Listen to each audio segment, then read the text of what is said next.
President Trump coming to the podium. Let's listen in. I'm here today to talk about our relationship with China and several new measures to protect American security and prosperity. China's pattern of misconduct is well known. For decades, they've ripped off the United States like no one has ever done before. Hundreds of billions of dollars a year were lost dealing with China, especially over the years during the prior administration. China raided our factories, offshored our jobs, gutted our industries, stole our intellectual property, and violated their commitments under the World Trade Organization. To make matters worse, they are considered a developing nation, getting all sorts of benefits that others, including the United States, are not entitled to. But I have never solely blamed China for this. They were able to get away with the theft like no one was able to get away with before because of past politicians and, frankly, past presidents. But unlike those who came before, my administration negotiated and fought for what was right. It's called fair and reciprocal treatment. China has also unlawfully claimed territory in the Pacific Ocean, threatening freedom of navigation and international trade. And they broke their word to the world on ensuring the autonomy of Hong Kong. The United States wants an open and constructive relationship with China, but achieving that relationship requires us to vigorously defend our national interests. The Chinese government has continually violated its promises to us and so many other nations. These plain facts cannot be overlooked or swept aside. The world is now suffering as a result of the malfeasance of the Chinese government. China's cover-up of the Wuhan virus allowed the disease to spread all over the world, instigating a global pandemic that has cost more than 100,000 American lives and over 1 million lives worldwide. Chinese officials ignored their reporting obligations to the World Health Organization and pressured the World Health Organization to mislead the world when the virus was first discovered by Chinese authorities. Countless lives have been taken and profound economic hardship has been inflicted all around the globe.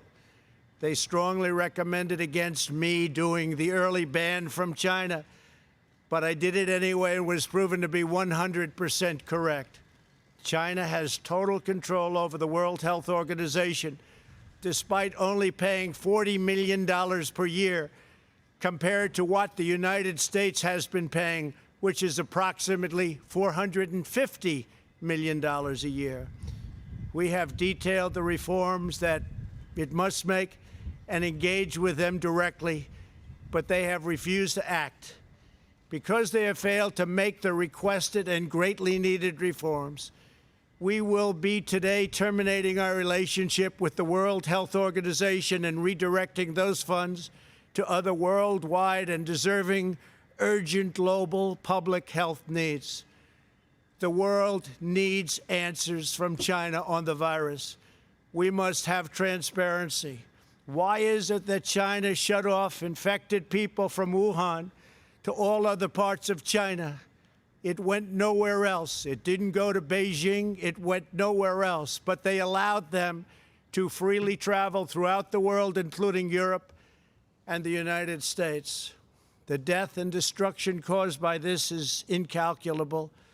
We must have answers, not only for us, but for the rest of the world.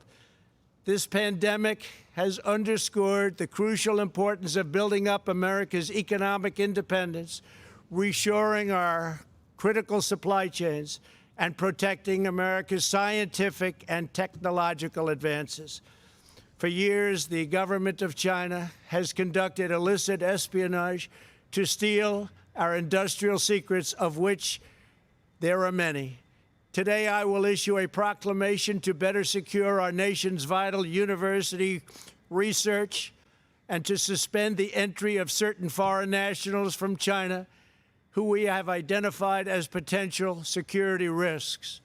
I am also taking action to protect the integrity of America's financial system, by far the best in the world. I am instructing my presidential working group on financial markets to study the differing practices of Chinese companies listed on the U.S. financial markets with the goal of protecting American investors. Investment firms should not be subjecting their clients to the hidden and undue risks associated with financing Chinese companies that do not play by the same rules. Americans are entitled to fairness and transparency. Several of the most significant actions we're taking pertain to deeply troubling situations unfolding in Hong Kong. This week, China unilaterally imposed control over Hong Kong's security. This was a plain violation of Beijing's treaty obligations with the United Kingdom in the Declaration of 1984 and explicit provisions of Hong Kong's Basic Law. It has 27 years to go. The Chinese government's move against Hong Kong is the latest in a series of measures that are diminishing the city's long-standing and very proud status. This is a tragedy for the people of Hong Kong, the people of China, and indeed the people of the world. China claims it is protecting national security. But the truth is that Hong Kong was secure and prosperous as a free society. Beijing's decision reverses all of that. It extends the reach of China's invasive state security apparatus into what was formerly a bastion of liberty. China's latest incursion, along with other recent developments that degraded the territory's freedoms, makes clear that Hong Kong is no longer sufficiently autonomous to warrant the special treatment that we have afforded the territory since the handover. China has replaced its promised formula of one country, two systems with one country, one system. Therefore, I am directing my administration to begin the process of eliminating policy exemptions that give Hong Kong different and special treatment. My announcement today will affect the full range of agreements we have with Hong Kong, from our extradition treaty to our export controls on dual-use technologies and more, with few exceptions. We will be revising the State Department's travel advisory for Hong Kong to reflect the increased danger of surveillance and punishment by the Chinese state security apparatus. We will take action to revoke Hong Kong's preferential treatment as a separate customs and travel territory from the rest of China.